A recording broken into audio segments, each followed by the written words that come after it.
Welcome to the world of finance. We will dive into one of the most important concepts in the finance, abnormal rate of return. You will learn what is it, what is matters, and how to use to your advantage. So bulk up and get ready to take your financial knowledge to the next level.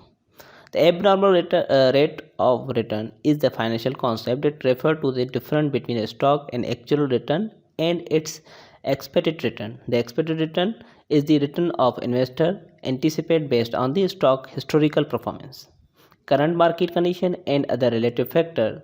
The actual return is the return of the stock actually generated over a given period of time. The abnormal return is calculated by the subtracting the expected return from the actual return. If the abnormal return is positive, it means the stock outperforms the market, while the negative abnormal return indicates the stock underperforms the market.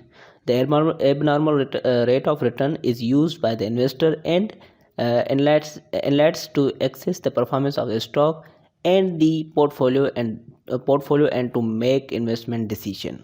Thank you watching. Keep watching and subscribe my channel. Allah Hafiz.